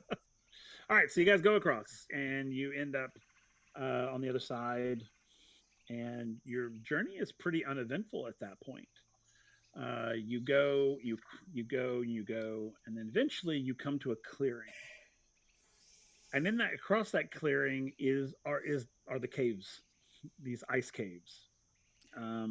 There's one central one that you're pretty sure that's what the mayor said. It's the biggest one, so you know that's Frostthorn's cave.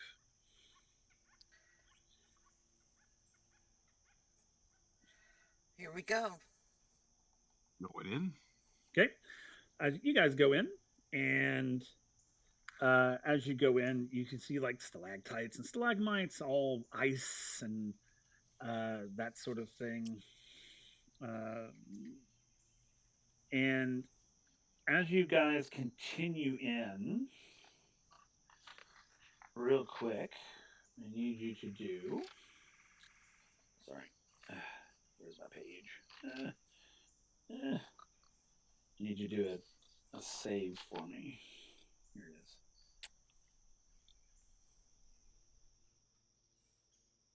Oh no, it's not a save. Oh no, it is. I'm sorry.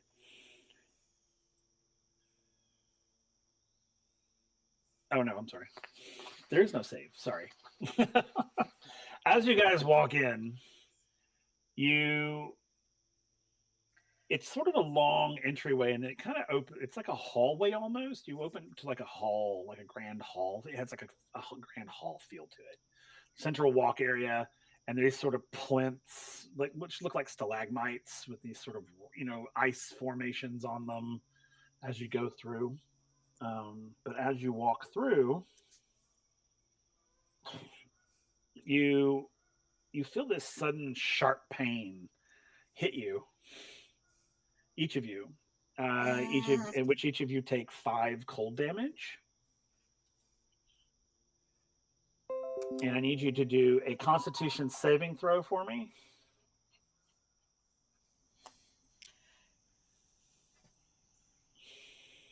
Okay.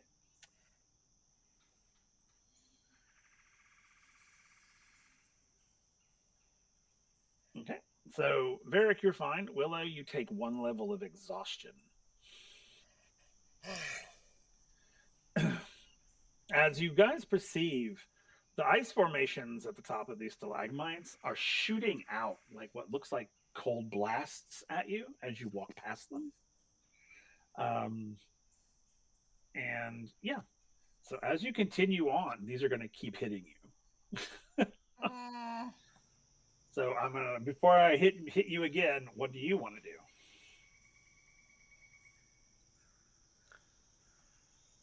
Is there any way to block them or put something in between, or is it? I mean, you can like attack them if you want. You can like hit them. Oh yeah, absolutely. He's gonna pull his axe out and just start trying to wail on them. Okay, roll me an attack.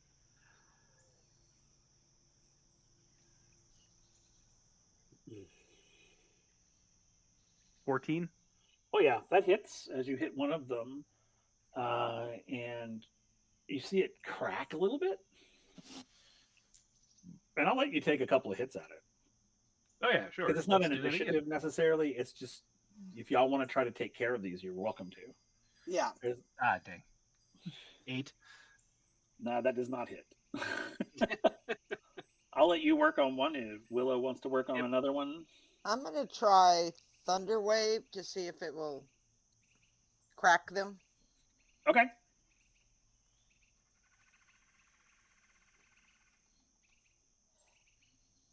There's not a save. Is there a save? Well, they'll automatically fail because they're not alive. Okay, so you 18. We're gonna say you destroy one of them. Okay. And crack another. Okay. But each of you takes another 5 cold damage. Varric, do you want to try and hit again, or did you already hit again? I'm gonna try with my great weapon mastery. Okay. So hopefully, if it's never mind. Oh my god. What did you do? He rolled it. Oh! Oof. Ugh. Okay. All right, Willow. So What do you? as I he mean, goes, he's you gonna can keep shiver. attacking. There are 6 of them, so we've destroyed 1, cracked 2. So y'all can keep Thunderwave hitting. again. Yeah, I'm gonna cast Thunderwave again. Okay.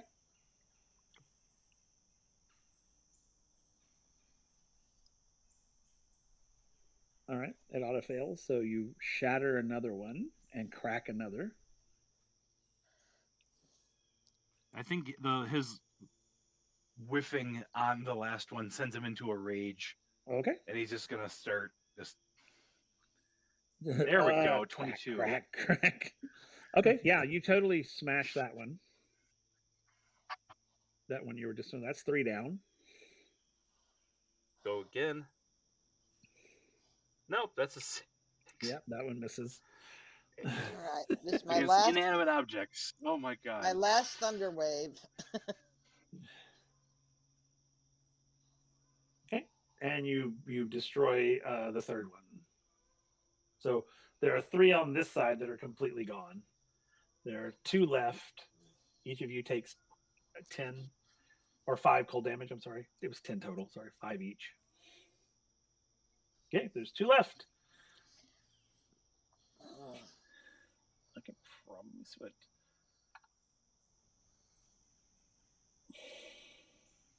$20 to hit. Oh yeah, that hits. And you 9 crack. damage. You crack that one. It's amazing you don't do more damage with that great axe. Well, I just rolled another 1. Oh my god. You sure did. He swings as he's like, well. Okay, Mint's going to cast Eldritch Blast. Because I'm pretty sure that's what he would do. Oh yeah. Oh yeah, he totally hits it and cracks it a little bit more. I'm gonna cantrip, produce flame. Yeah, that misses. Okay. Yeah. Let's see. God dang it. I think he's gonna put his axe away and pull his spear out and start attacking with the spear. Okay. It looks a little more. The axe second is one whipping. looks a little more damage because of Mint's 2 Eldritch Blasts. 14. That does hit. 4-7. Yes. Okay, you shatter. That one shatters. So there's only one left. You guys will take 5 damage. Another 5. Yep. I'm hurting. Yeah, same. Alright. Yeah, let's do another spear attack. 11. 11 hits. Nice. 8 damage.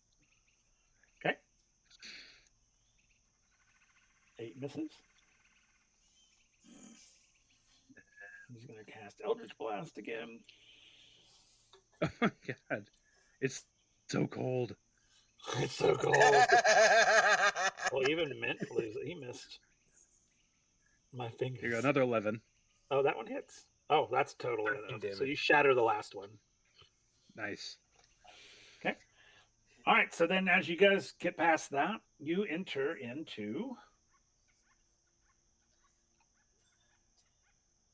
We've taken 20 points of ice damage.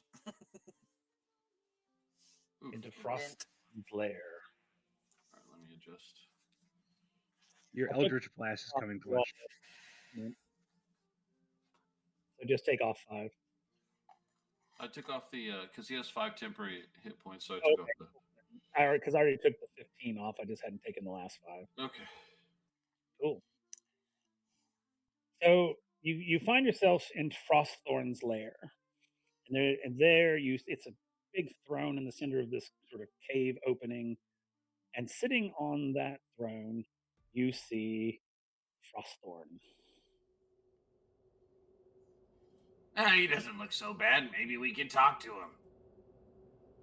him. And in his hands there, you'll see he has the hearth flame encapsulated in sort of like an icy sort of flame itself. And he says, "Oh, I see you made it into my domain. And it is really cold in here. There's zero warmth. You can literally feel the warmth of your bodies leaving you, as if he's just sucking the heat out of you."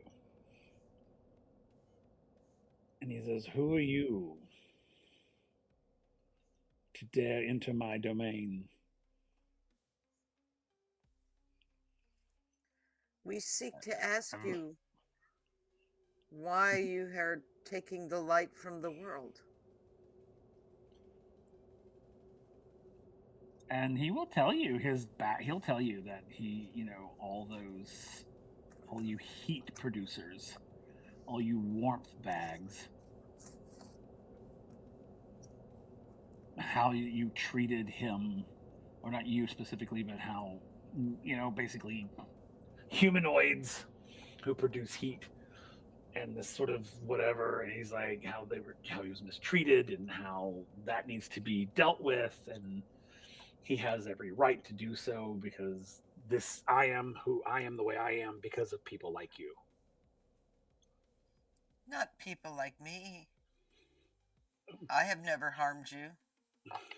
No, but people, the kind of people that you represent have.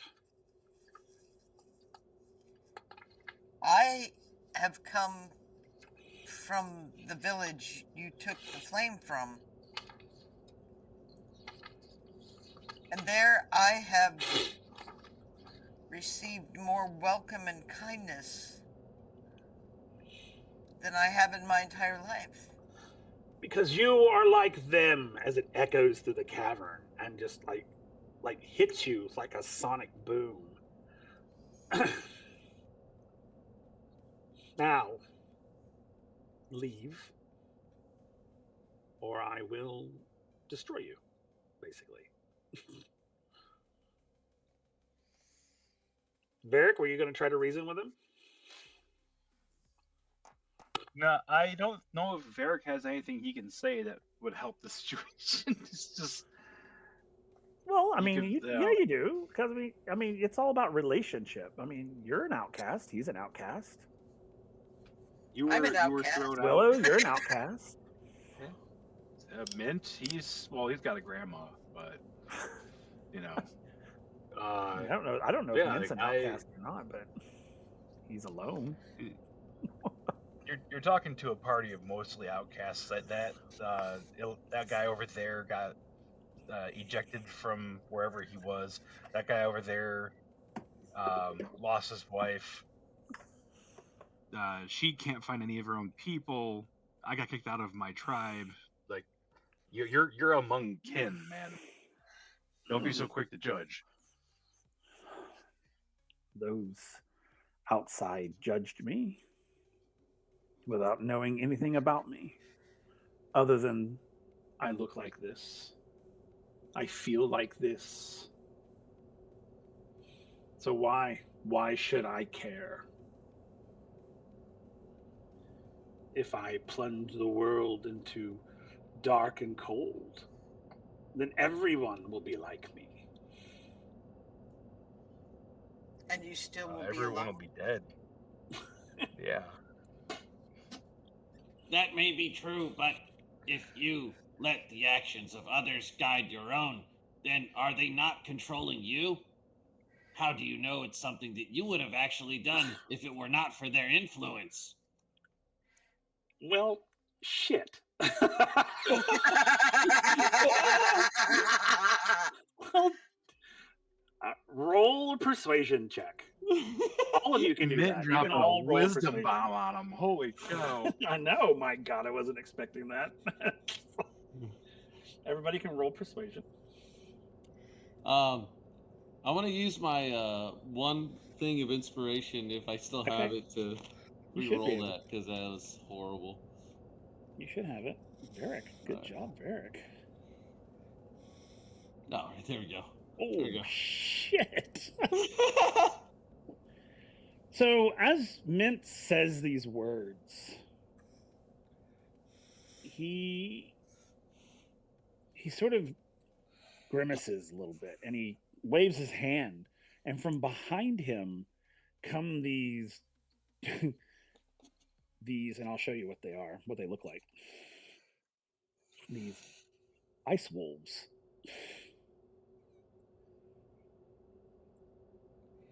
As Varric hides his spear. as they stand on either side of him. They don't seem to be aggressive, but he's sort of, as he sits back on his throne and he looks at Mint, and he says, he's like, your words are powerful.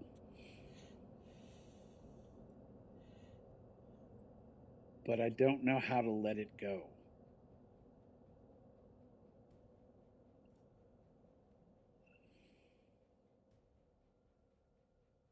Yeah, that could be difficult.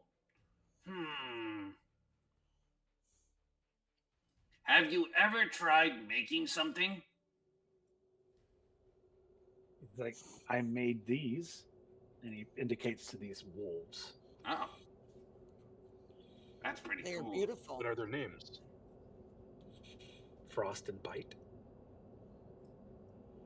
What about pouring your pain into art or sculpture?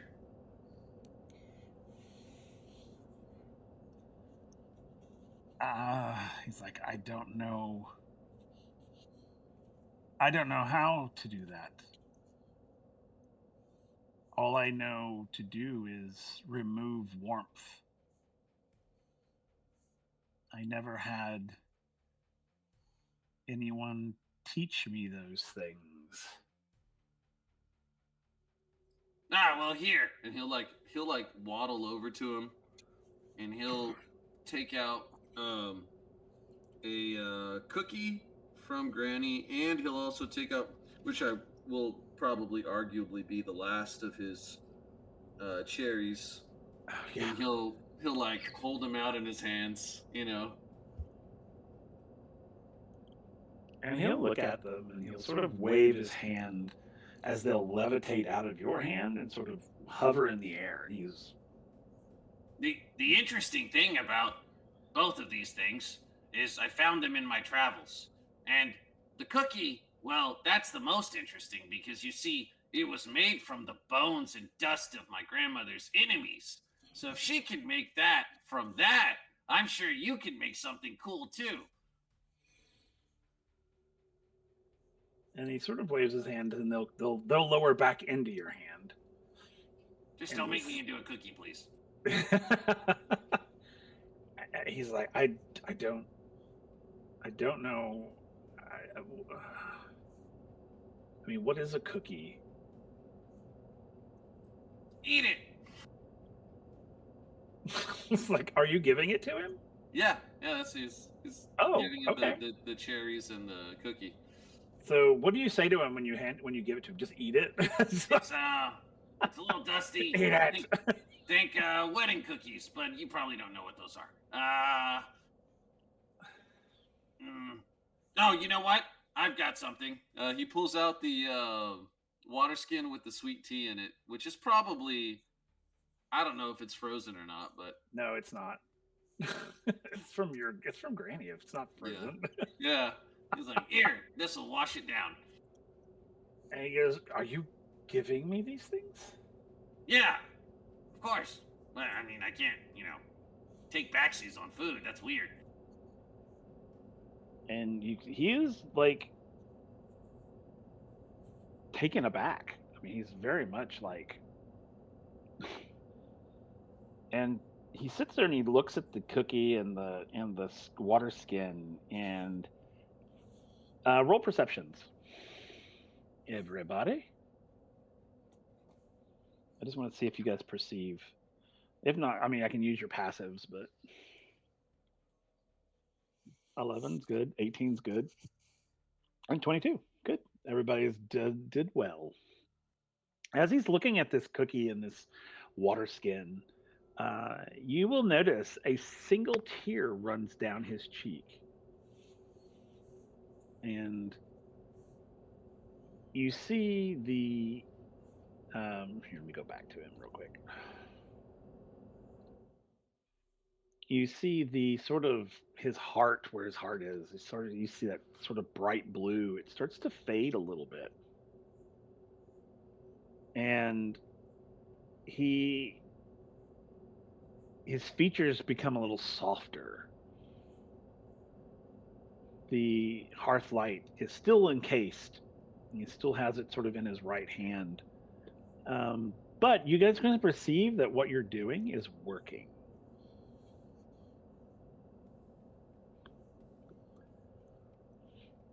Varric is gonna walk up and sees what's going on, clocks what Mint is doing, and he's like, the village that you took the Hearthfire from, they're having a festival where you give without any expectation of return, just because it's nice to give.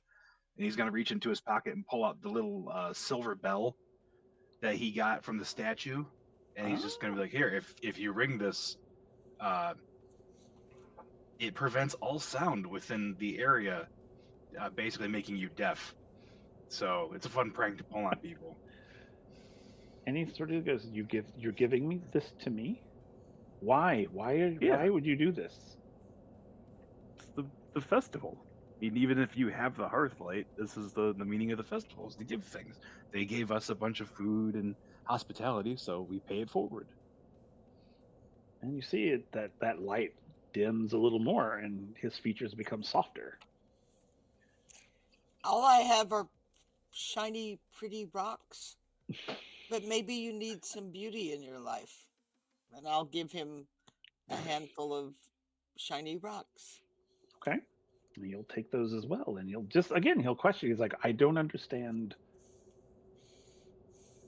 why I threaten you. I hurt you with my orbs and try to trick you with riddles, and yet you still offer me these things.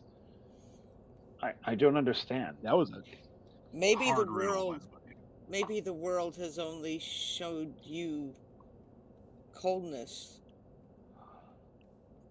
And maybe we want to show you warmth.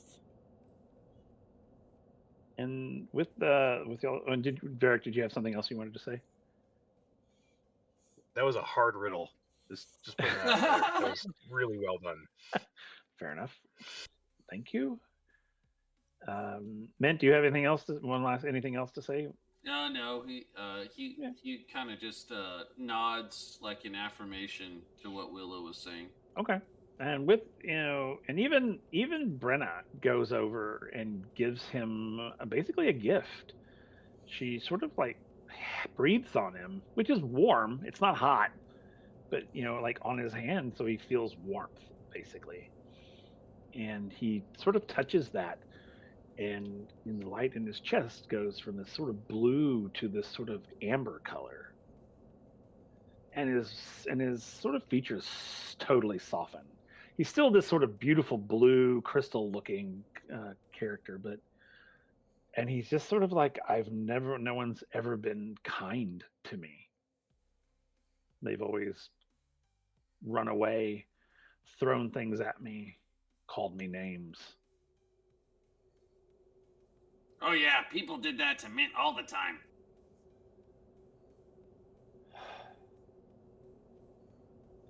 And he goes, here, take this. And he tosses the hearth light to you. And go.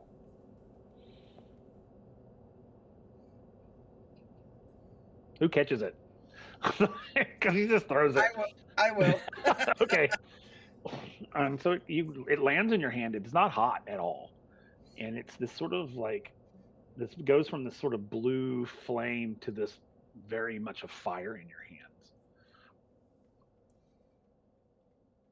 And Would you consider coming to the festival? I think these people would be very kind to you. I've never been around large. I don't know. I don't know what to do. I don't know. How can I face these people? I literally stole the one thing that they held dear. And now you're giving them a precious gift. You're returning the light. I would like that.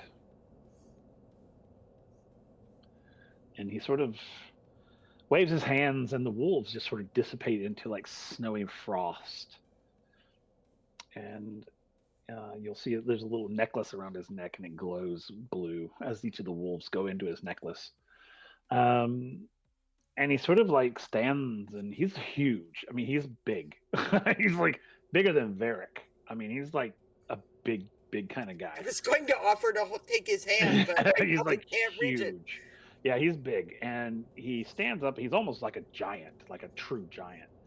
And then he sort of like shrinks himself down to Varric's size, and says, and sort of shakes himself, and the frost falls from him, and he goes, "I would love to go,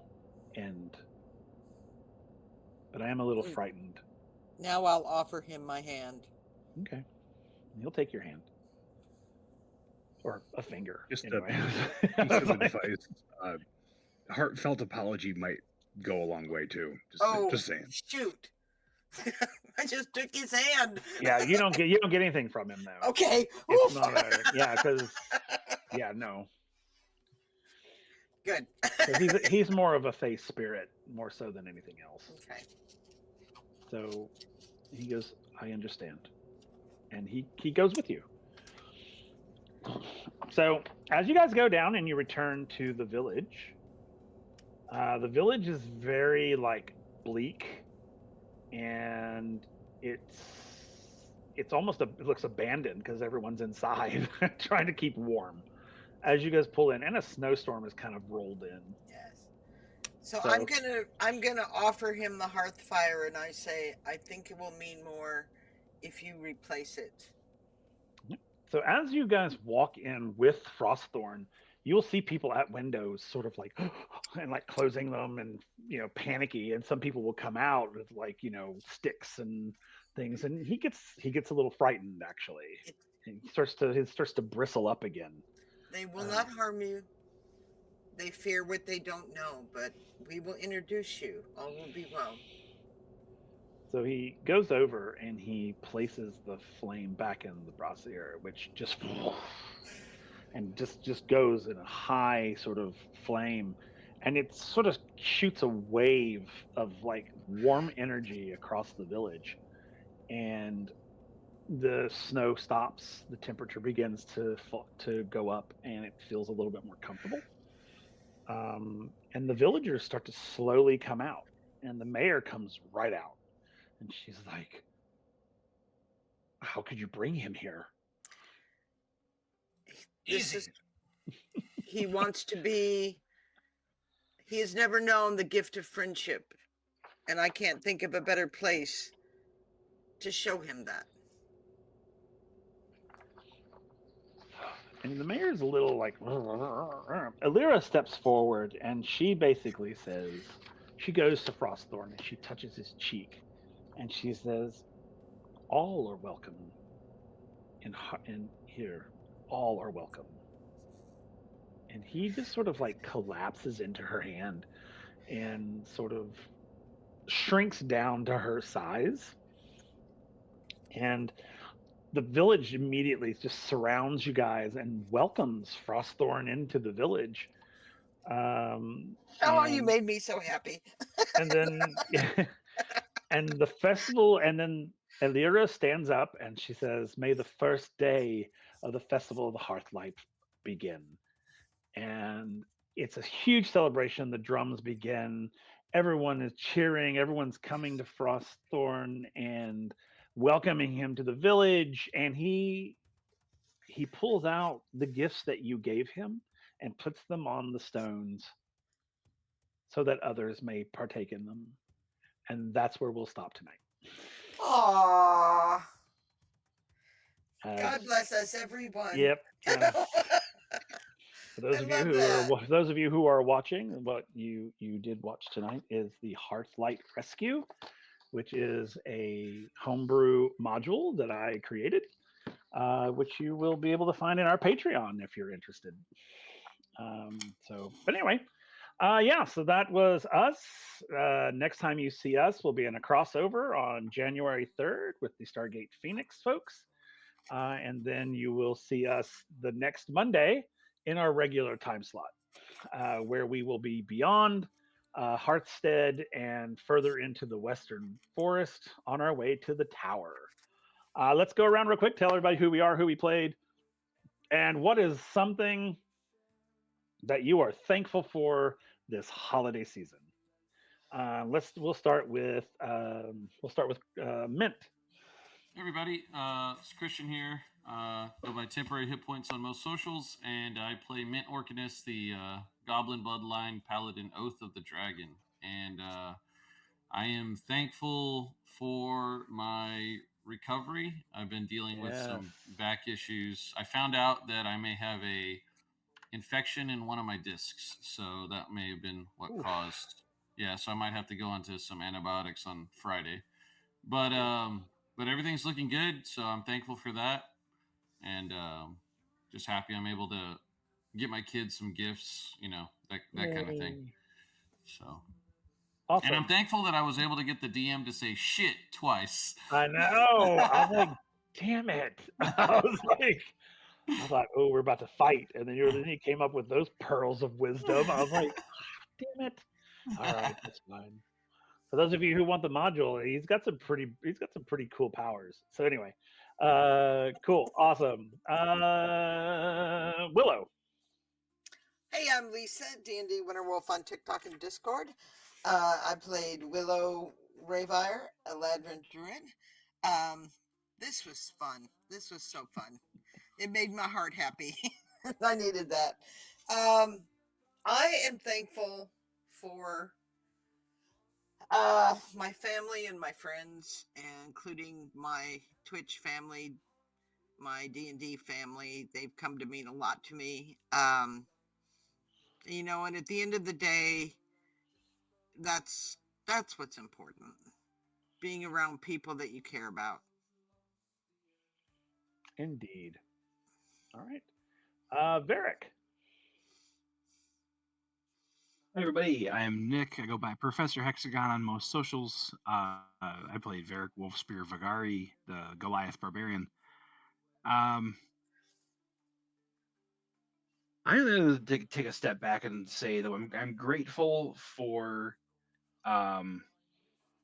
Sweet Tea's Discord channel, because if I hadn't found that, I wouldn't have joined Kellen's campaign, and if I hadn't done that, then I wouldn't have joined this awesome campaign.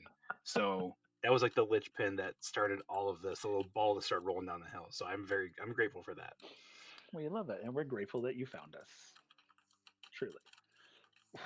Awesome. And of course, I am Will, or the Halfling Wizard, and on behalf of both Kel and Taryn, who couldn't be here tonight, they also wish you a Merry Christmas and Happy New Year.